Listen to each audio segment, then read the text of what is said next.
Praise the lord. Shalom అలైకుం. దేవుని పరిశుద్ధమైన నామానికి స్తోత్రాలు.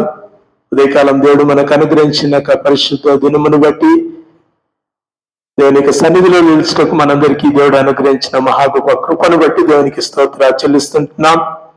నిన్నటి రోజు ఇండిపెండెన్స్ డే, భారతదేశపు యొక్క స్వాతంత్ర దినోత్సవాన్ని అందరూ జరుపుకున్నాం. దేవునికి వందనాలు.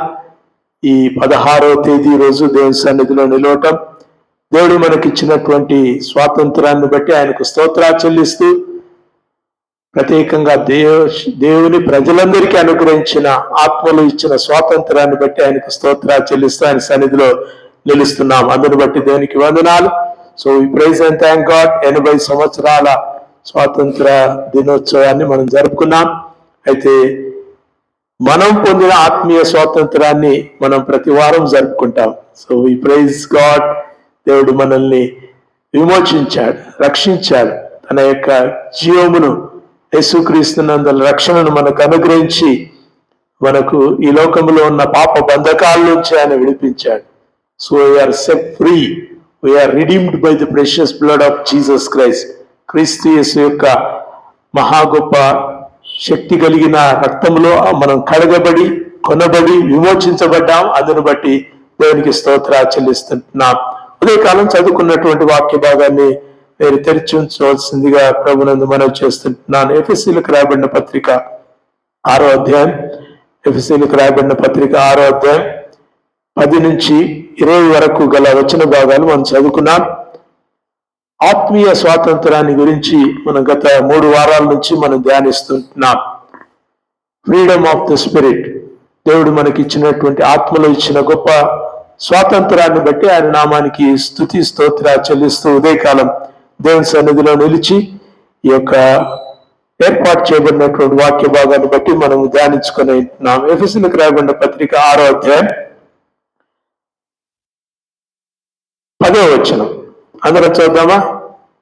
తుదకు ప్రభు యొక్క మహాశక్తిని బట్టి ఆయన యందు బలవంతులయుండుడి. మీరు అపవాది తంత్రములను ఎదిరించుటకు శక్తిమంతులగునట్లు దేవుడిచ్చు సర్వాంగ కవచమును ధరించుకొనిడి. ఏలైనగా మనం పోరాడినది శరీరులతో కాదు, కానీ ప్రధానులతోనూ అధికారులతోనూ ప్రస్తుత అంధకార సంబంధమగు లోకనాథులతోనూ ఆకాశమండలమందున్న దురాత్మల సమూహంతోనూ పోరాడుచున్నాం. చాలు. దేవునికి వందనాలు. ఉదయకాలం దేవుని యొక్క వాక్యములో మనం నేర్చుకుంటున్న ఒక ప్రత్యేకమైన భాగాన్ని మనం చూద్దాం. పరిశుద్ధాత్మలో మనము పరిశుద్ధాత్మ పూర్ణులమై ఉంటే ఈ లోకమందు, చీకటి లోకములో ప్రతి విధమైన అపవాది బంధకాల పైన దేవుడు మనకు విడుదలను అనుగ్రహిస్తాడు. ఎఫెసీలకు రాయబడిన పత్రిక 5వ అధ్యాయం 18వ వచనం కూడా దయచేసి అందరం చూద్దాం. ఎఫెసీ 5:18 ఆ పక్కనే ఉంటుంది, దయచేసి అందరం చూద్దాం. మరియు మద్యంతో మత్తులయుండకుడి, దానిలో దుర్వ్యాపారం కలదు, అయితే ఆత్మపూర్ణులై ఎండుడి. ఆత్మపూర్ణులై ఎండుడి. ప్రభువైన యేసుక్రీస్తు తాను ఈ లోకమందు మరణించి తిరిగి లేచి పునరుద్ధానుడై ఆయన పరలోకానికి ఆరోహణమైపోయేటప్పుడు ఆయన పరిశుద్ధాత్మను మనకు సంచకరువుగా అనుగ్రహించాడు. He gave him as our comforter. మనకు ఒక సంచకరువుగా, మనతో ఉండువాడుగా, మనలో ఉండువాడుగా, మనల్ని నడిపించుటకు శక్తి సాధకమైనటువంటి పరిశుద్ధాత్మని మనకు అనుగ్రహించాడు. ఈ లోకమందు క్రైస్తవులు క్రీస్తును విశ్వసించారు, ప్రభువైన యేసుక్రీస్తును వెంబడిస్తున్నారు, నడుచుకుంటున్నారు. దేవునికి వందనాలు చెల్లిస్తూ దేవుని బిడ్డలుగా బ్రతుకుటకు కొన్నిసార్లు చాలా ప్రయాసపడుతున్నారు. They struggle a lot to live the Christian life. క్రైస్తవ జీవితం జీవించడానికి చాలా కష్టపడుతుంటారు. ఎట్లా బ్రతకాలబ్బా, ఎట్లా, చాలా ఇబ్బంది అవుతుంది. అన్ని జనుల మధ్యలో క్రీస్తు వెలుగును ఎట్లా ప్రకాశించాలి, క్రీస్తు కొరకు వచ్చే ఇటువంటి శ్రమలు నిందల్లో మనం ఎట్లా బ్రతకాలి, క్రీస్తు వలె మనం జీవించాలంటే మనకు సాధ్యమేనా అనేటటువంటి క్రైస్తవ జీవితాలు ఈరోజు వాక్యం ద్వారా ప్రోత్సహించబడుతుంటున్నాయి. ఆత్మ పూర్ణులై యుండుడి. Be filled by the Holy Spirit. ఆత్మ పూర్ణులై యుండుడి. దేవుని ఆత్మ లేకపోతే అతడు దేవుని వాడు కాడు. రోమీలకు రాయబడిన పత్రిక 8వ అధ్యాయంలో ప్రభు అంటాడు కదా, ఎవడైనా క్రీస్తు ఆత్మ లేనివాడైతే వాడు క్రీస్తు వాడు కాడు. So when we are in the world, ఈ లోకమందు మనం జీవిస్తున్నప్పుడు మనము క్రీస్తు ఆత్మను కలిగిన వారమై జీవించాలి. మరి ఆత్మ లేదంటారా? ఆత్మను పొందుకోలేదంటారా? క్రైస్తవులు ఆత్మ తెలియనటువంటి వారుగా బ్రతుకుతున్నారా అంటే వీటికి ప్రశ్నలు వాక్యమే మనకు చక్కని సమాధానాలు ఇస్తుంది. మీరు మారుమనసు పొంది పాపక్షమాపణ నిమిత్తం బాప్తిసం పొందుడి, అప్పుడు మీరు పరిశుద్ధాత్మ అను వరమును పొందుదురు అన్నాడు. So when one took baptism, ఒక వ్యక్తి బాప్తిసం తీసుకున్న ఆ క్షణమందే ప్రభు తన పరిశుద్ధాత్మను ఒక వరముగా ఇచ్చాడు. He gave us a gift of the Holy Spirit. పరిశుద్ధాత్మ అను తన వరాన్ని ఆయన మనకి ఇచ్చాడు. He is with us, He is in us and He can lead us. మనల్ని నడిపించుటకు ఆయన మనలో ఉన్నటువంటి ఒక శక్తి గల దేవుడై ఉంటున్నాడు. So the Holy Spirit can make us walk. ఎట్లా నడవాలి, ఎట్లా బ్రతకాలి, ఈ లోకమందు పడిపోకుండా ఎలా నిలవాలి అనేటటువంటి ప్రశ్నలకు ప్రభు ఆత్మను పొందిన వారమైతే మనం పడిపోకుండా నడుస్తాం. అయితే వాట్ ఈస్ దిస్, ఈ డిఫరెన్స్ ఏంటి? Receiving the Holy Spirit and being filled by the Holy Spirit are two different things. పరిశుద్ధాత్మను పొందుకోవటం ఒకటి, పరిశుద్ధాత్మ చేత నింపబడటం ఒకటి. మీరు రక్షణ పొందిన ఆ దినమందే పరిశుద్ధాత్మను మీరు పొందుకున్నారు. అయితే పొందుకున్నటువంటి పరిశుద్ధాత్మ మిమ్మల్ని నడిపించుటకు శక్తిమంతుడై ఉన్నప్పుడు you have to ask the lord to fill you. మిమ్మల్ని ఆత్మ చేత నింపాలని ప్రభువుని అడగాలి. ఒక గ్లాసులో కింద తడి ఉంటుంది, తేమ ఉంటుంది కదా, తాగి అక్కడ పెట్టిన తర్వాత దాంట్లో కొంచెం కింద తేమ ఉంటుంది, నీళ్లు ఉంటాయి, ఒక బొట్టైనా నీళ్లు ఉంటాయి. ఆ బొట్టు మనకు సరిపోదు. We need the filling. ఆత్మచేత నింపబడితే మనము ఆత్మానుసారంగా బ్రతకటానికి దేవుడు కృపనిస్తాడు. అప్పుడు ప్రయాసపడాల్సిన పని లేదు, అబద్ధం ఆడకుండా చాలా కష్టపడాల్సిన పని లేదు, దొంగతనం చేయకుండా కష్టపడాల్సిన పని లేదు. దేవుని ప్రజలకు ఆ ఆలోచనే రాదు అసలు.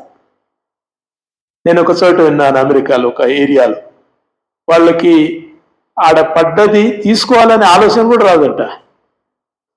మనం ఏం చేస్తాం, అక్కడ 100 రూపాయలు పడితే ఏం చేస్తాం మంచోళ్ళం కదా, ఏం చేస్తాం, అది అప్పు తీసి లోపల పెట్టేసుకుంటాం. ఇది మన ఆలోచన, కానీ వాళ్ళకి ఆలోచన రాదంట. నేను అనుకున్నాను ఎట్లా రాదబ్బో అనుకున్నాను. మాకైతే మొదలు వచ్చేది అదే ఆలోచన కదా, వీళ్ళకి ఎట్లా రాదబ్బో ఆలోచన అంటే వాక్యాన్ని బట్టి రాదు. పరిశుద్ధాత్మ చేత నింపబడినటువంటి వారికి ఆలోచన రాదు. తనది కాదు తనకొద్దు, అంతే. అటువంటి పరిశుద్ధమైనటువంటి ఆలోచనతో బ్రతికేటటువంటి కృప దేవుడు అనుగ్రహిస్తాడు. ప్రియ దేవుని సంగమా, ఉదయకాలం మనం వాక్యంలోంచి నేర్చుకుంటున్నాం, పరిశుద్ధాత్మ పూర్ణులై జీవించటం అవసరము. మనకు అక్కడ రాయబడినట్టు మాట, చీకటిమయమైన ఈ లోకంలో దేవుని బిడ్డలు పరిశుద్ధాత్మ చేత నింపబడి ఉండటం చాలా అవసరం. Without the spirit we can't live. క్రైస్తవునిగా జీవించటం సాధ్యం కాదు. పరిశుద్ధాత్మ లేకుండా, మన పాట కూడా పాడుకున్నాం, పరిశుద్ధాత్మ లేనిది వర్షము లేని పైరు చందంబే అది అని ఒక మంచి పాట రాశారు. వర్షం లేకుంటే పైరు నిలుస్తుందా, పంట నిలుస్తుందా, వరి పంట ఎండిపోతుంది కదా. అలాగా దేవుని బిడ్డలు, యేసుక్రీస్తునందు రక్షణ పొందిన వారు పరిశుద్ధాత్మ చేత నింపబడకుంటే, ఆ వర్షమును పొందకుంటే, ఆ జల్లును స్వీకరించకుంటే, ఆ నీటిని వీరు త్రాగకుంటే, ఆత్మను వీరు పొందుకోకుంటే వర్షము లేని పైరు వలె వాళ్ళు ఎండిపోతారు. దేవుని ప్రజలు ఎండిపోవటానికి ముఖ్యమైన కారణం ఏంటంటే they don't have the Holy Spirit indwell in them. వారి లోపల పరిశుద్ధాత్ముడు నివసించేటటువంటి అవకాశము వారు పోగొట్టుకున్నటువంటి పరిస్థితులు మనం చూస్తాం. నంబర్ 1, ఉదయకాలం మనం పరిశుద్ధాత్మను పొందటం ఎందుకొరకంటే to live as the light, వెలుగుగా జీవించటం. ఈ లోకమందు దేవుని వలన కలిగిన వెలుగులు ఈ లోకమందు ప్రకాశించటానికి దేవుడు మనల్ని ఈ లోకమందు పరిశుద్ధాత్మను పొంది జీవించమని చెప్తున్నాడు. మత్తయి సువార్త 5వ అధ్యాయం 16వ వచనం. మత్తయి 5:16వ వచనం. మనుష్యులు మీ సత్క్రియలను చూచి పరలోకమందున్న మీ తండ్రిని మహిమపరచునట్లు వారి ఎదుట మీ వెలుగు ప్రకాశించుడి. వారి ఎదుట మీ వెలుగు ప్రకాశించుడి. ఎట్లా ప్రకాశిస్తారు? వెలుగే లేకుంటే ఎట్లా ప్రకాశిస్తారు? చీకటి జీవితమే చీకటిమయమై ఉంటే ఈ వెలిగించబడినటువంటి ఈ దీపాలు వెలుగునేట ప్రకాశిస్తాయి. సో ప్రియ దేవుని సంఘం, ఆ ఉదయకాలం వాక్యం నుంచి మనం నేర్చుకుంటున్నది అంటే టు బి లైటెండ్ బై గాడ్, దేవుని చేత వెలిగించబడాలి. యోహాను సువార్త 1వ అధ్యాయంలో యేసుక్రీస్తు చెప్తాడు కదా, ఆ జీవం మనుషులకు వెలిగించుటకై ఈ లోకానికి వచ్చాను. ఆ వెలుగు చీకటి యందు ప్రకాశించుచున్నది, కానీ చీకటి దాన్ని గ్రహింపకుండెను. దేవుని మహా గొప్ప కృపను బట్టి నీవు నేను గ్రహించాం, కొంచెం కొంచెం గ్రహించాం, కొంచెం కొంచెం వచ్చాం, కొంచెం కొంచెం వెలిగించబడ్డాం. And today we're in the light. వెలుగులో ఉన్నవారము. ఇప్పుడు మనం ఈ మాటలు ఏం నేర్చుకుంటున్నామంటే వెలుగుగా జీవించడం నేర్చుకుంటున్నాం. వెలుగులో ఉన్నాం అందరం. ప్రభువునందు విశ్వసించిన ప్రతి వారు కూడా వెలుగులో ఉన్నారు. దేవునికి స్తోత్రం, హల్లెలూయా. అయితే ఈ వెలుగు ప్రకాశించాలంటే నీకు పరిశుద్ధాత్ముడు కావాలి. అర్థమవుతుందా? When you receive the Holy Spirit, when you receive Jesus Christ as your Lord, యేసుక్రీస్తును ప్రభువుగా నువ్వు స్వీకరించిన రోజు నువ్వు వెలిగించబడ్డావు. క్రీస్తు వెలుగు నీలోనికి వచ్చింది, నీలో ఉన్న చీకటి పోయింది. నీవు వెలిగించబడినటువంటి ఒక వ్యక్తిగా ఈ లోకమందు జీవిస్తున్నావు. అయితే వెలుగుగా జీవించాలి. నీలోంచి వెలుగు బయటికి రావాలంటే you need the filling of the Holy Spirit. పరిశుద్ధాత్మని చేత నింపబడాలి. మన గత వారం నేను చెప్పాను కదా, ఒక గ్లాసులో మంచినీరు పోస్తా ఉంటే ఎంతవరకు వస్తుంది? అది నిండుతుంది. నిండినాక ఏమవుతుంది? పొంగి నీళ్లు బయటికి పోతా ఉంటాయి కదా. యేసుక్రీస్తు చెప్పాడు కదా, నా యందు విశ్వాసం ఉంచు అని. కడుపులోంచి ఏమొస్తాయంట? జీవజలం ఊరెడు నీటి బుగ్గల వల్ల ప్రవహిస్తాయంట. ప్రవహిస్తలేవంటే మనకు ప్రవహిస్తలేవు, బయటికి వస్తలేవు, ఎవరు చెప్తలేవు. మనం యేసుక్రీస్తు ప్రేమ చెప్తలేవు, యేసుక్రీస్తు వెలుగును ప్రకాశిస్తలేవు, యేసుక్రీస్తు వల్లే జీవించలేకపోతున్నాం. ఎందుకంటే ఇట్స్ నాట్ ఫిల్డ్. నింపబడటం లేదు. నింపబడితే పొరలు పడుతుంది. కీర్తన 23లో ఏమంటాడు? నా గిన్నె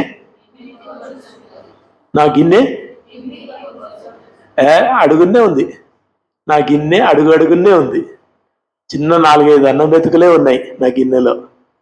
ఏమన్నా? నా గిన్నె నిండి పొర్లుచున్నది అన్నాడు. ఓవర్ఫ్లోయింగ్. ఆత్మ చేత నింపబడి ఆ ఫ్లో బయటికి వచ్చినప్పుడు వెలుగు బయటికి వస్తుంది.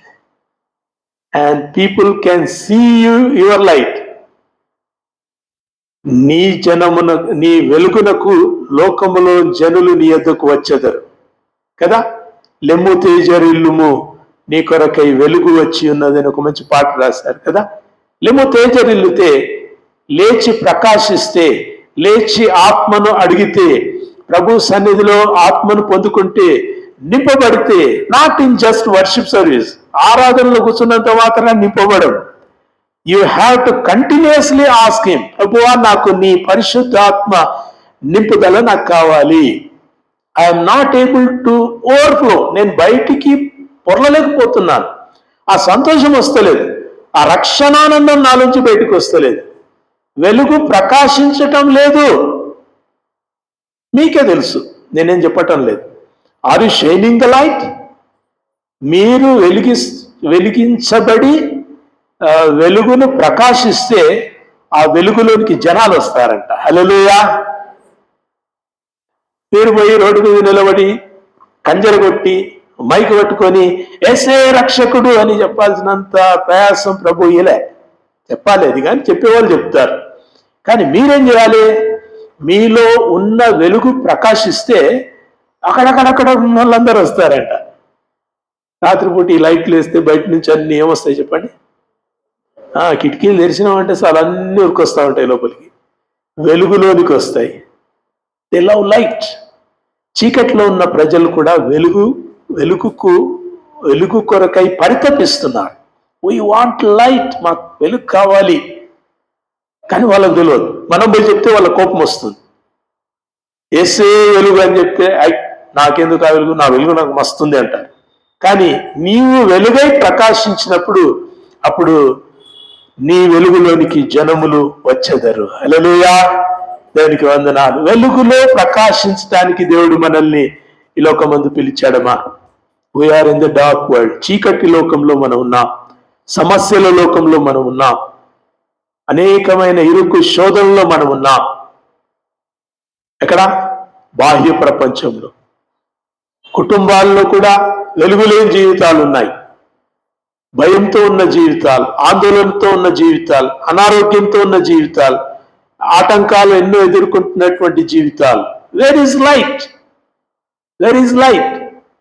వెలుగెక్కడా? వెలిగించబడి వెలుగుచూ ఉన్నామా? Jesus called us into his light. నా ఎద్దుకు రండి. చెప్పండి, మత్తయి 11:28. ప్రయాసపడి భారం మోసుకొనిచున్న సమస్త జనులారా, కమ్ అంటు మీ, నా యొద్దకు రండి, నేను మీకు విశ్రాంతిని ఇచ్చేదను. మీరు రండి, మీరు వస్తే మీకు విశ్రాంతి. ఆ ఫస్ట్ పార్ట్ వరకు వచ్చాం మనం. 29వ వచనం మనకు రాదు. ఏమని చెప్పండి? నేను సాత్వికుడును దీన మనస్సు గలవాడను గనుక నా యొద్దకు వచ్చి నా కాడి మీ మీద ఎత్తుకొనుడి కదా. ఫస్ట్ పార్ట్ ఏమో గ్లాసులో కింద ఉన్న నీళ్లు, సెకండ్ పార్ట్ ఏమో ఓవర్ఫ్లోయింగ్ ఆఫ్ ద స్పిరిట్, పరిశుద్ధాత్మని చేత నింపబడ్డప్పుడు జరిగేది. అది మనం చాలా మటుకు we see our own safety. ఎంతసేపు నేను బాగుండనా, నన్ను దేవుడు దీవించిండా, నేను అడిగిన ప్రార్థననిచ్చిండా, ఈ చర్చికి పోతే ప్రార్థన సఫలమవుతుందా, ఆ చర్చికి పోతే దేవుడు నన్ను దీవిస్తాడా, ఇది తప్ప where can I be useful to God, యేసు క్రీస్తు కొరకు నేను ఎక్కడ ప్రయోజనకరంగా ఉండగలుగుతాననే క్రైస్తవులు ఈ దినాల్లో చాలా తక్కువ మంది ఉన్నారు. లేరంటలేదు, ఉన్నారు, కానీ చాలా తక్కువ మంది ఉన్నారు. All want a benefit from God. ఎటువంటి దేవుడు ఎవరంటే నాకేమైనా చేస్తేనే దేవుడు, లేకపోతే దేవుడు కాడైనా. దేవుడు నాకేమైనా చేయాలి, సరే మంచిదే, దేవుడు మీకు ఏమైనా చేస్తాడు, ఖచ్చితంగా చేస్తాడు. ఈ దేవుడు స్వస్థపరుచు దేవుడు, నీ దేవుడు మరణం నుంచి విమోచించే దేవుడు. నువ్వు ప్రార్థన చేస్తే నువ్వు తండ్రి నామమున ఏం అడుగుతావో అది అనుగ్రహించే దేవుడు ఈ దేవుడు. అయితే ఇచ్చిన తర్వాత ఏం చేయాలి? ఏం చేయాలి చెప్పండి? నీకు ఒక ఆఫీసర్ పిలిచి ఒక ఉద్యోగం ఇస్తాడు. ఇచ్చిన తర్వాత ఏం చేయాలి చెప్పండి? రోజు పోయి ఆయన తలుపు తట్టి, నాకు జీతం ఎప్పుడు ఇస్తావు, నాకు జీతం ఎప్పుడు ఇస్తావు? ఫస్ట్ రోజు, సెకండ్ రోజు, థర్డ్ రోజు, 4వ రోజు, 5వ రోజు, జీతం ఎప్పుడు ఇస్తావు, పని ఎప్పుడు చేస్తావు అంటాడు ఆయన. When will you do the work? అది మనకు అలవాటు కదా. అంటే నెలలో ఒకసారి మనం జీతం తీసుకుంటాం, నెలంతా పని చేస్తాం. ప్రభువుతో ఒకసారి స్వస్థత పొందుతాం చెప్పండి. జీవితం అంతా నెలంతా కాదు, నెల కొరకే స్వస్థత అయితే నెల కొరకే చేయండి, ఏం పర్లేదు. నిన్ను చావు నుంచి బ్రతికించాడు, పాపము నుంచి విడుదల చేశాడు. ఏ యోగ్యత లేని నీకు నాకు తండ్రికి కుమారులు కుమార్తెలు చేశాడు. హల్లెలూయా. No God called anyone as his children. ఏ దేవుడు ఎవరిని కూడా తన పిల్లలని పిలవలేదమ్మా. నన్ను పిలిచాడు, నిన్ను పిలిచాడా? పిలిచాడు కదా. మరి పిల్లలను పిలిచిన తర్వాత పిల్లలుగా తండ్రి పని చేస్తారా? ఎప్పుడు కూడా తండ్రి దగ్గర పోయి ఓ షారాని దారాని, 1 రూపాయి, 10 రూపాయలు, 100 రూపాయలు, వాట్ ఈస్ దిస్ లైఫ్ కదా. దేవుని యొక్క ప్రజలం కాబట్టి వెలుగు చూడటం మనం నేర్చుకుందాం. వెలిగించబడాలి, వెలుగు చేత నింపబడాలి. దేవునికి వందనాలు. రెండవ భాగానికి వస్తే, ఆత్మ మనకు ఎందుకు అవసరం? పరిశుద్ధాత్మ చేత నింపబడటం ఎందుకు అవసరం అంటే, we have a war before us. మన ముందు ఒక యుద్ధం ఉంది, మన ముందు పోరాటం ఉంది, మన ఎదుట కనిపించనటువంటి గొప్ప పోరాటం ఉంది. ప్రియ దేవుని ప్రజలారా, ఇది మీరు జాగ్రత్తగా ఉండాలి. రక్షణ నొందారు, బాప్తిసం తీసుకున్నారు, దేవుని పిల్లలుగా దేవుని సన్నిధిలో ఆనందిస్తున్నారు, ప్రార్థన చేస్తున్నారు, వాక్యం చదువుతున్నారు, సంతోషమే. కానీ పోరాటానికి సిద్ధంగా ఉన్నారా? పోరాటానికి సిద్ధంగా ఉన్నారా? ఏమంటున్నారు చూడండి, ఎఫెసీ పత్రిక 6వ అధ్యాయం 13వ వచనంలో,